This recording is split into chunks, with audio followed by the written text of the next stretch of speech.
territory. In 2013, we had some Building Healthy Communities workshops where our community members' first choice for our area was to bring fire back to the land. It wasn't to bring buses, because we don't have, wasn't to bring a store, which we do not have. We have a small convenience store, which is not a large grocery store, obviously. We have a small church and a 2-room classroom where I went to school from kindergarten to the 8th grade. This environment here is extremely rural. We live in dense forested areas along the Klamath River. Our ancestral territory is from the Hupa Reservation to the mouth of the Klamath, with 1 mile on either side of the river. Our goal when we set out to do prescribed burning was to restore our hazel. Our basket weavers are some of the most diverse weavers in the world. Some of our baskets are in major metropolitan museums, which breaks my heart to this day. But the Yurok tribe has been successful in repatriating many of our baskets and regalia from many museums.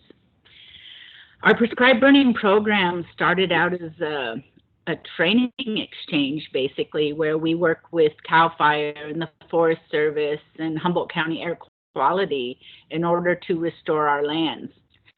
Over the process of creating this nonprofit, we have realized that reaching out to these county and government agencies, state agencies, allows us to do the prescription burning on our land that we would not otherwise be allowed to do. You know, we follow the procedures, the permits, the protocols, the air quality protocols, really honestly as a courtesy. As a sovereign nation, we're not required to do that, but I think it's definitely in our best interest to work with these agencies to teach each other along the way as to what's beneficial to all of us, especially to the land. When we started these training exchanges, we had no idea we were going to grow this fast. It's been 7 years. That may seem like a long time, but when you're creating a nonprofit, that's a drop in the bucket, honestly. We have secured enough funding to purchase our first truck, slip-on pumps. We have hand tools, drip torches, PPE. All of this was done in order to bring people from our community in to teach them land restoration, how to take care of our environment, how to make our foods healthier again. So I am a prescribed burner. I consider myself a fire lighter and not a firefighter. I burn for hazel, beargrass, medicines, teas, foods. I also gather these medicines, teas, and foods and preserve them so that our elders can continue to have the foods that they were used to from their land. Our families have been here since time immemorial, and I live directly above my family's village. So during ceremony, you can imagine how uplifting it is to be able to hear your family singing and carrying our prayers up in smoke in order to thank the Creator for everything that we have. Working with these different agencies, the Nature Conservancy and the Fire Learning Network, we have been blessed to be able to reach out to other tribes across the nation to help them to reacquire their burning rights. Many tribes have lost their knowledge of fire, which is something that, you know, we don't want to happen here. And as we have an oral history and not a written history, we tell stories to our children. Our elders tell stories to us. And in that way, we're able to continue our path as Native peoples in our environment. We have participants that come from around the world to work with us. Jose Luis Duce from Spain is one of the most amazing participants we've ever had. He's actually teaching prescribed burning in Indonesia currently. We work with the Fire Learning Network with Mary Huffman, who's been amazing in helping us create the Indigenous Peoples Burning Network. With that, being able to reach out to tribes across the nation and work with them, actually walk on their land, feel their ancestors and know what they need, and to help them to get their permitting, to get their paperwork, in order, so that no government agency can walk out into their environment and tell them, you can't burn here because you don't know what you're doing. That'll no longer be something that will happen to us as Native peoples. We'll be able to restore our lands, restore our food. In the middle of prairie and meadow restoration currently, so that we can reintroduce our coastal elk to our mountain elk. I have been blessed to actually see elk in our territory, which has been something that has not happened since my grandfather's time, at least in the stories that I remember. Some of these photographs show our participants out working. We have Margot's grandchildren, our executive director, and her family burning in these shots. The youngest was 3. Oh, actually, yeah, the youngest was 3, and of course, Margot and her sisters are there. And this is starting at ground zero, basically, for us, because I learned at 4 years old from my grandfather, who was Karu, that if I thought it was time to play with matches, then it's time to learn what fire meant to us as people. Not only does it warm the door, and it helps, our environment in ways that many people don't even think of any longer. To most people, they look at this and think, oh my God, that's a fire waiting to happen. It's going to be out of control. But as these little fires move and clear the land, we'll be in a position soon that we won't have to worry about a catastrophic wildfire. And if our goals come to fruition, we'll have tribes across the nation doing the same thing in their ancestral territory, and they will no longer have to worry about catastrophic wildfire.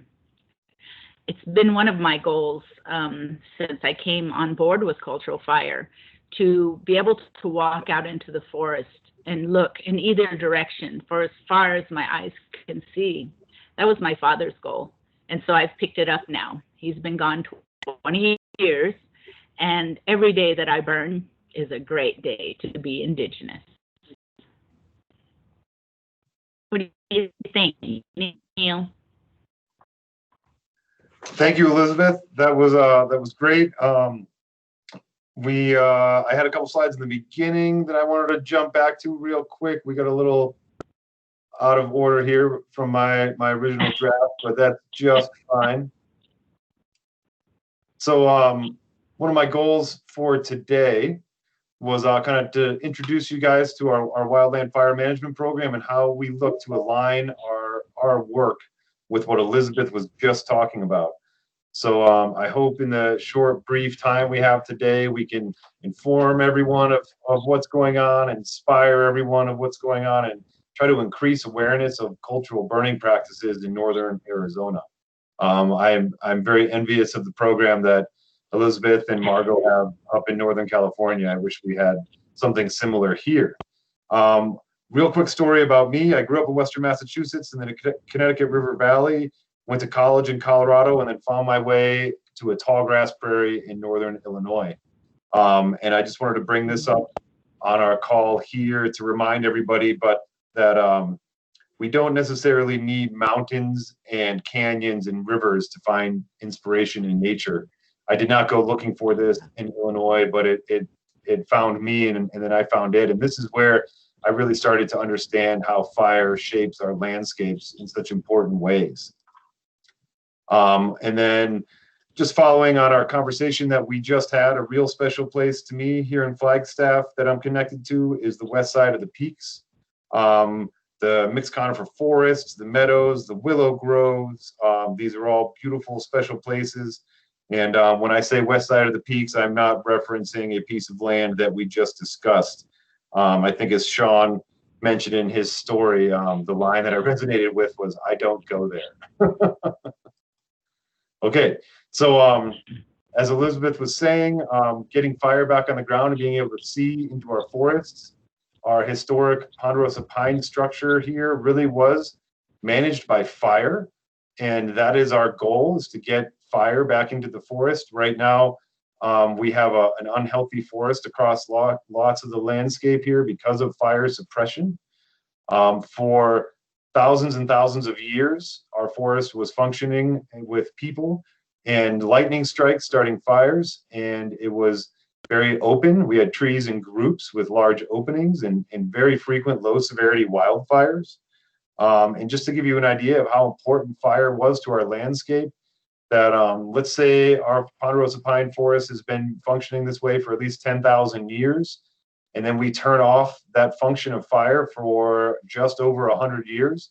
So less than 1% of the time of this forest, we turn off the function of fire, and it starts growing in a way that puts itself in a risk of existing at all.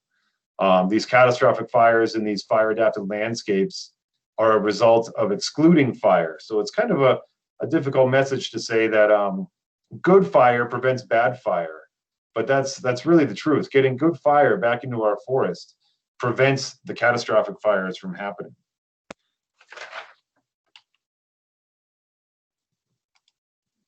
And so one thing I wanted to mention with Elizabeth's effort is a few years ago, when all this started in my mind, was after I got to meet her colleague Margot Robbins at a conference in Utah.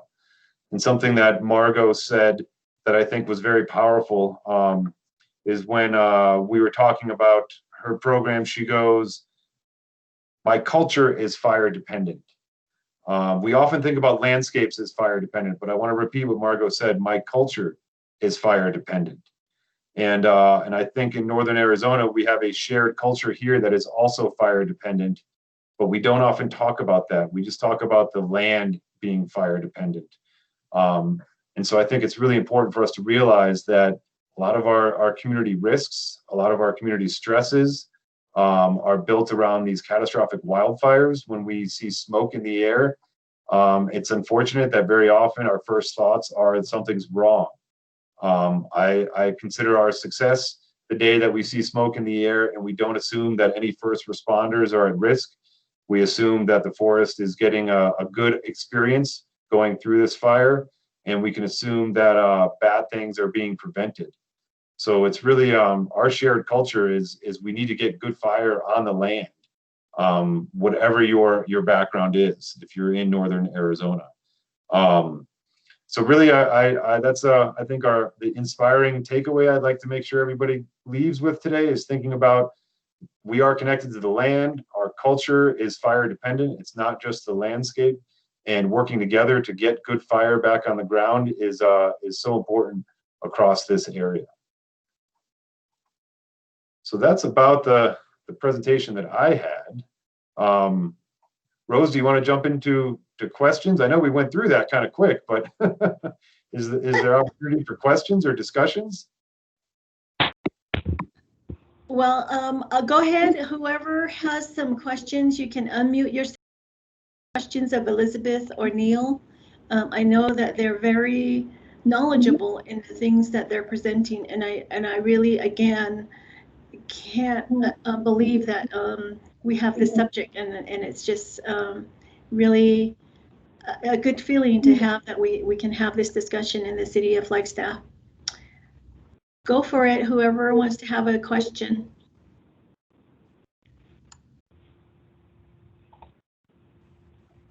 Okay, I see. Sylvia, I've seen out of the Navajo Nation people burning knapweed tumbleweeds against a fence, which seems like a good idea to me. Well, I've also heard of people burning giant piles of tumbleweeds and starting pretty bad fires when those things start blowing around. So I think it's a great idea to get rid of your weeds. There's got to be some safe ways to do it. And tumbleweeds are kind of funny. Tumbleweeds are not native. They're this big iconic species of the West, and it's a non-native plant. I believe, is it Russian thistle might be the common name for it. So getting rid of your weeds is awesome. That's number one. That's a great thought that people want to get rid of their weeds. But I think also, making sure that people do it in a safe way. And that's where Elizabeth has really built up their program where, like she said, they are a sovereign nation. They don't have to abide by CAL FIRE rules, but they do it because that's a good way to build partnerships up there. So rather than just going out and lighting up your tumbleweeds on the fence, maybe talking to a local fire department some people who have experience in burning and getting their thoughts on that is a good opportunity for some relationship building. Why don't we have a program like Elizabeth and the Yurok and the Karuk do? Well, I've been with the city here for about a year and I'm working on it. There's something called the Indigenous Peoples Burning Network that Elizabeth mentioned. And, one of the things that I hear over and over in that program, and I think it's something I didn't mention earlier, but I have here in my notes, the revitalization of Indigenous fire stewardship must be led by Indigenous people. And that's one of the reasons I was so excited for Elizabeth to be here today. So I think just getting people aware of these sort of programs and starting to think about this and plugging in with the Indigenous communities that want to try to work on this stuff is an opportunity that I have here through my role with the city of Flagstaff and the fire department. So anybody on this call today that wants to talk more about this, I look forward to trying to figure out a way for us to build some momentum here and have some more involvement in cultural fire management in our work. One thing I was wondering, Elizabeth, if you would mention a little bit about, you guys have been getting some wonderful press.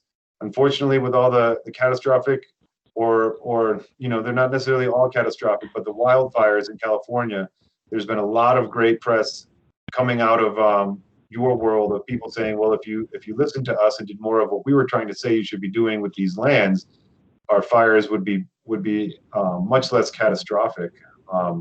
Would you have a moment to kind of speak to some of what you guys are dealing with up there right now? Yeah, actually, today is the second day that we've been able to see the mountains across the river from us. The smoke has been so severe that basically they say it's like smoking 2 packs a day. So the majority of us are indoors with air purifiers, fans, whatever we have in order to stay comfortable within that. Smoke is not a huge problem for us as Indigenous people. It kills the weevils in our acorns to have a healthier food source. It cools down the rivers in order to allow our salmon and aquatic brothers and sisters the cool waters in order to travel up and down the waterways. So yes, smoke is bad. Yes, smoke is dangerous if you live in a city. If you live in the mountains, you can find all kinds of ways that it's beneficial. We definitely have not been touched necessarily by the fire close to us. However, the Hupan tribe has had it come very close to their boundaries, and it backed up into the Karuk territories also.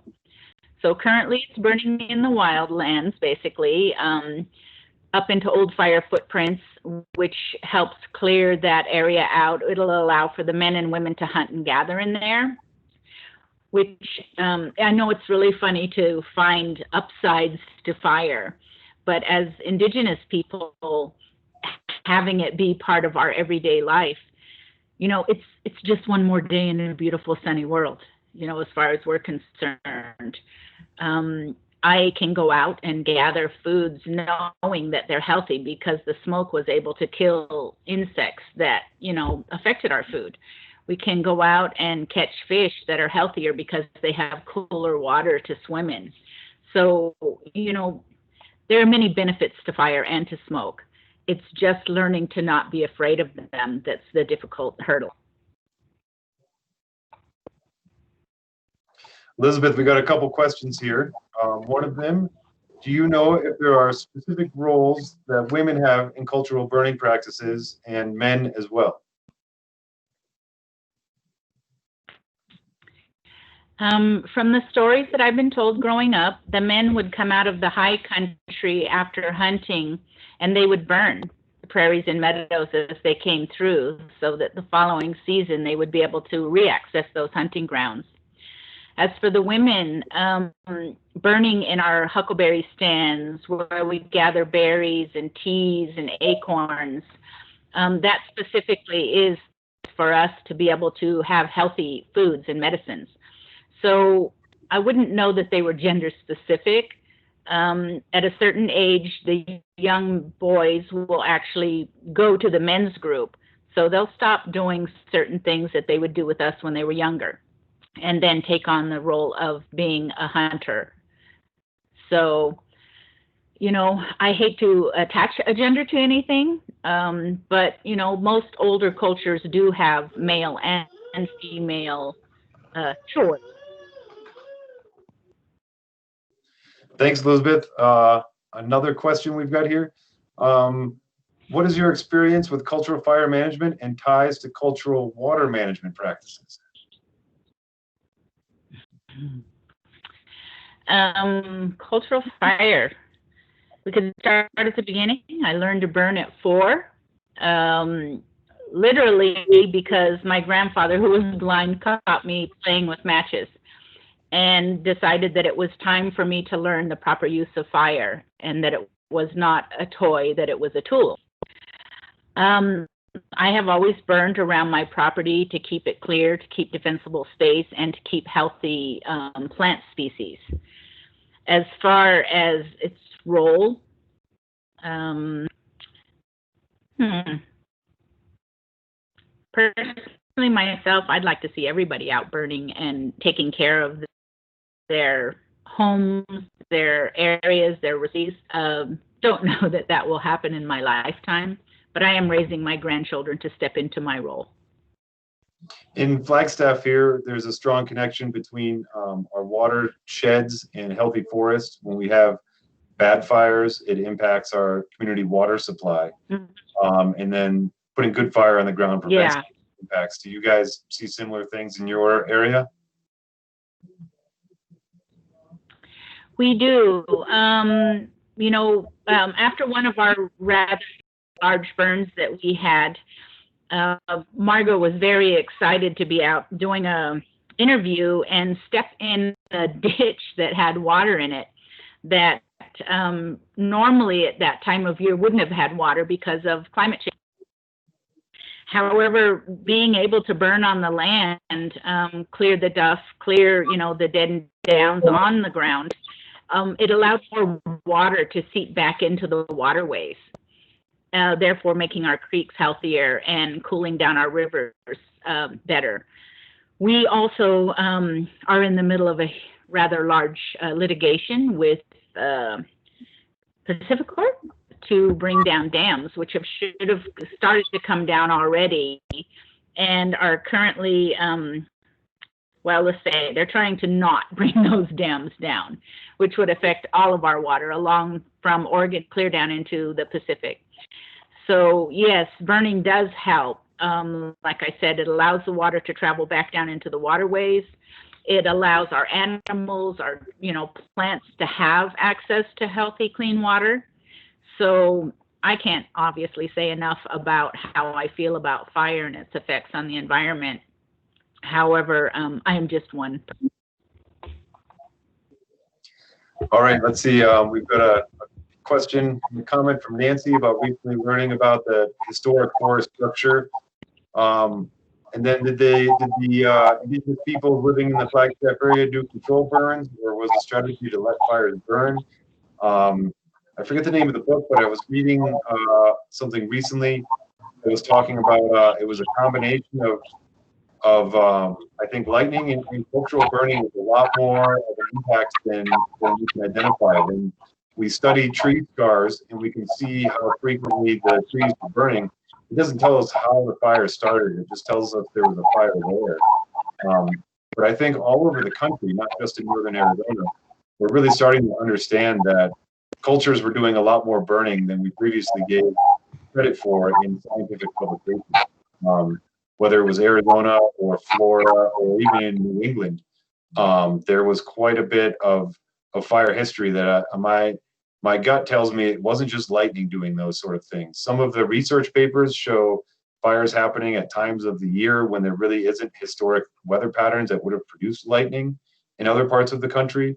And so I think a lot of our burning would have been a combination of both Mother Nature with lightning starting fires. So when the landscape was dry enough and it was good to burn, there would have been a combination of cultural burning and lightning strikes starting fires.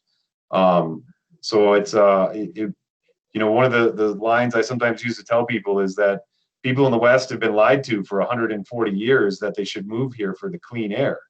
If we weren't putting out fires across the West during this era of fire suppression, it wouldn't have been catastrophic fire blanketing towns with smoke, but there would have been haze and smoke across the landscape for a good portion of the year in this, in Arizona, in California, in Oregon, in New Mexico. As Elizabeth was saying, during fire seasons, when they're historic fire seasons, the stream temperatures were reduced because of the bit of smoke in the air from the fires on the landscape. So our landscapes have evolved for thousands and thousands of years with these good fires. Even smoke to it, I joke that smoke is like aromatherapy for a fire-adapted landscape. It may not be the greatest thing for us to breathe in large doses, but for trees and plants, it stimulates chemical processes that make them even more fire-adapted. There's some emerging science coming out of ponderosa pine, and it cracks me up because people will study this for years, but to some degree, it's like, well, yeah, it took me five minutes to understand that, but that smoke drifting across the bark of a ponderosa pine tree stimulates processes inside that bark that make it more fire tolerant. So even trees that don't experience the fire itself, but they may just see some of the smoke drift across their bark, it impacts the health of that tree to make it more of a fire tolerant tree. Certain native plants, there's some emerging science coming out showing just the germination rates of native grasses and flowers that experience smoke. They germinate at a higher rate than those that do not experience smoke. So it's tough. In Flagstaff, nobody wants to have to smell smoke, but at the same time, it's, I try to remind people it's not, a personal attack that we're sending smoke at them. When we do prescribe burns, it's very important for the forest that the smoke is part of that process, and just better understanding how it all comes together. I think our community can better understand the value of that smoke and not just the fire. Let's see, we have another comment here. Besides community involvement, how can we get internal policies altered to be more inclusive? I'm not exactly sure, because that's something that I think in Northern Arizona here, being mostly federal land, we have to go through the Forest Service process. But here in the city of Flagstaff, we have a few thousand acres of city open space. And one of the very first things that I'd like to start working on is just adding a section to our prescribed burn plans. So we have these very, very comprehensive documents that describe our plans when we do these prescribed burns. And we can add a section in there that talks about how this mimics a cultural burning process, or what sort of cultural burning benefits came out of this effort that we're putting together. So at the very least, when we put burn plans together and we talk about this as a burn crew, which I'm sure Elizabeth does with their training exchange out there, that we start referencing this stuff. So there's not a firefighter on that line that doesn't understand why we're doing this and what the historical connections were to the cultural practices. How that makes its way up into federal policy, that's a whole nother world. I haven't worked on that one yet. But Elizabeth, how about you guys in Northern California? How do you guys see your efforts shaping your ability to get work done on federal land?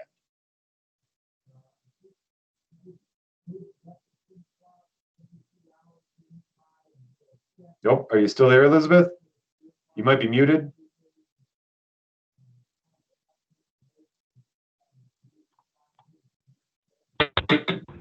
Okay, there we go. Oh, we got Are we there? Yep, we've got you. Okay. So yeah, we have had quite a few meetings, and luckily for us, Margot is very proactive in going to government meetings. She's met with the heads of CAL FIRE and these organizations in order to get more funding brought into California for prescribed fires. It requires a lot of footwork, I'm not going to lie. I mean, you literally need to attend government meetings. You kind of need to be a pushy little person, as I call myself, and just say, that this is something we really need to do. It's going to benefit all of us in the long run if we're able to restore the land. If we are not able to restore the land, we're going to continue to see these catastrophic wildfires that don't need to be. There's absolutely no reason that I couldn't talk to my neighbor or they talk to their neighbor, and we all work together in order to make this happen. It's the same with agencies. You need to walk up to them. You need to be in their meetings. You need to raise your hand a lot, and you need to say, this is really important to me, to my children, to my grandchildren, to your grandchildren, to the entire world in order to make this happen. You know, prescribed fire smoke is 1 or 2 days of, you know, some haze. A catastrophic wildfire can take weeks, if not months, to clear states, you know. So, you know, decide what smoke do you really want. Right. Yep, that's very true. Another impact that I just experienced for the first time this year. I was in Northern California in Elizabeth's neck of the woods on a wildfire on the Red Salmon Complex, and it was my first time in that part of California. And although some of the work we were doing was putting some good fire on the ground at the time to try to prevent the backfire or the head fire from coming into certain areas, it was kind of a standard fire suppression activity using good fire. I didn't even think of this until we were in the truck driving home, and I had a few text messages going with some people up there. But that was some very sacred area, and the idea of a bunch of firefighters stomping around up there wasn't so kosher, and that really wasn't even a reality that I thought about until I was part of that group. And so that's another thing that these wildfires are doing, is they're making us send people into sacred places to do things that we don't really need to be doing. If we had had some more good fire on the Forest Service areas up there, we would have been able to just let the fire go through that area, and we wouldn't require sending dozens and dozens of people with tools and chainsaws and boots and cutting fire lines into these landscapes.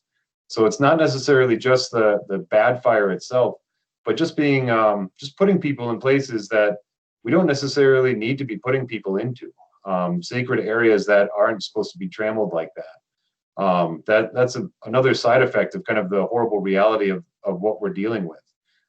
So really, again, it's getting good fire on the ground to prevent the bad fire. It's so important.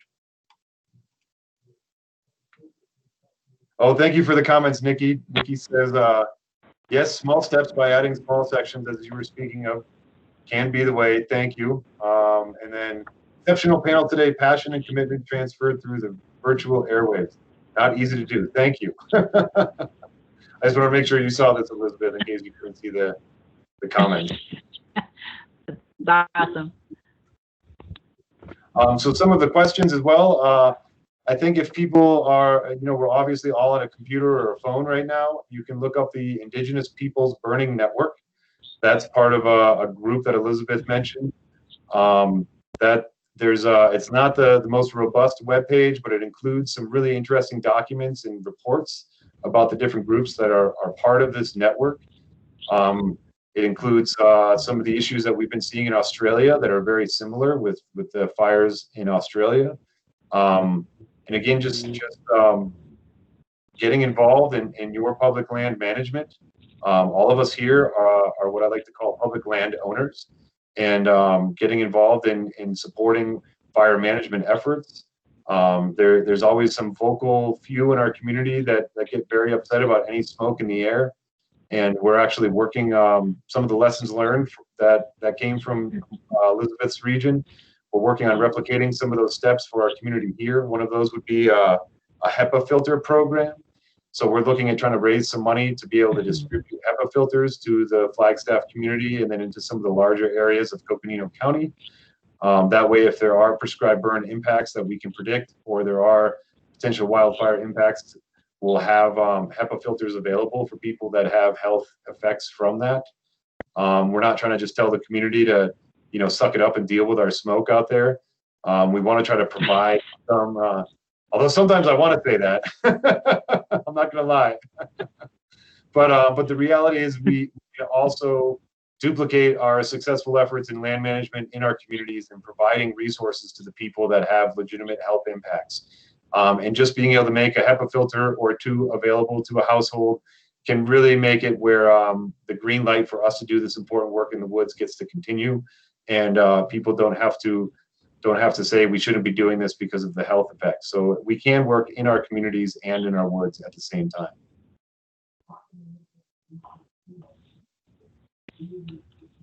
Neil, I agree with that. I wanted to mention that Margot traveled to Australia to meet with the, I believe it was the Burunghara tribe.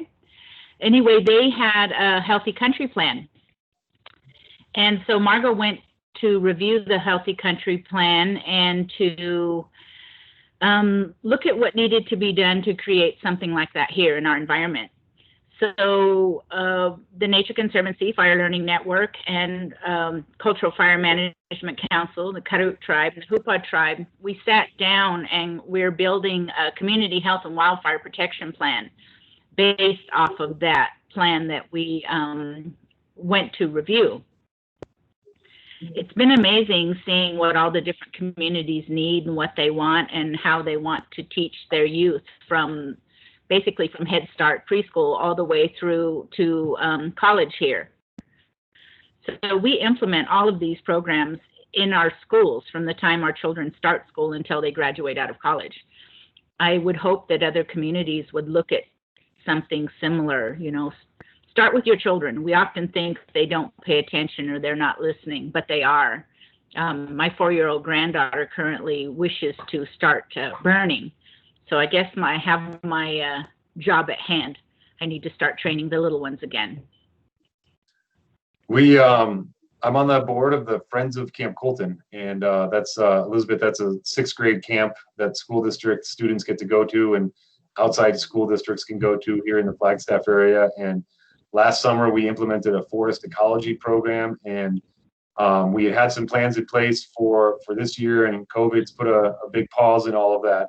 But we're working on putting a fire ecology program in place for the camp up there as well. And we're trying to really integrate those programs.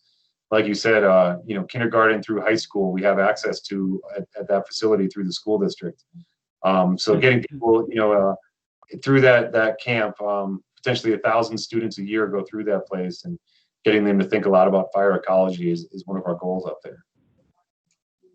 Very nice. All right, let's see. My email, neil.chapman.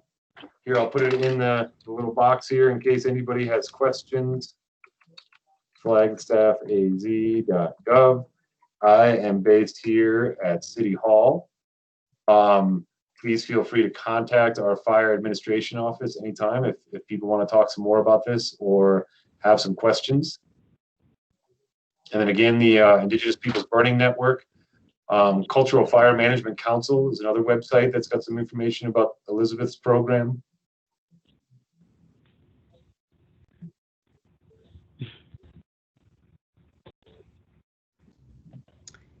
Well, this is Rose. I don't see any more questions.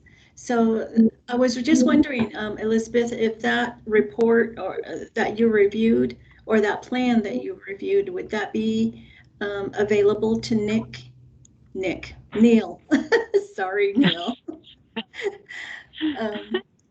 so that you can review this as well and see. I will actually check with Margot and Mary Huffman. It is, the last I knew, it was in final reviews for print, and so it will be available soon. Oh, nice. Thank you. Oh, thank you. It's been an honor being here. Well, you are just, I'm just so happy that you had the time to even sit down for an hour. And so I was just impressed that we were able to get you on our panel here. So I'm just really thankful to Neil for his contacts and just his passion about the things he'd like to see happen in our community and surrounding areas. And I think that's how we build allyships, we build relationships. Like, again, you know, I don't ever get off my soapbox of kinship. And that is something that I think is really, really important in order to have some good solutions for the things that we face, is to recognize and to remember our kinship with each other. and not just with each other as humans, but with the land and all the sacred elements, the land, the air, the fire, and the water. And so those are some things that are at stake now. I mean, I've heard Sean Mulford say before, we're in survival mode. This is not, it's not about money anymore. It's about our survival. And so I think we have to kind of shift that paradigm in our thoughts that way. So thank you for your time, and thank you for everybody's time. I really appreciate it. Again, we have one more session left, and hopefully you'll come away with a great recipe that you can make tonight. All right. Thank you, Rose, for inviting us. I really appreciate it. You're welcome. You're very thank you very much. And if there are no more comments or questions, I'll go ahead and let you go so you can have a little bit of a few minutes before the next session. Thank you.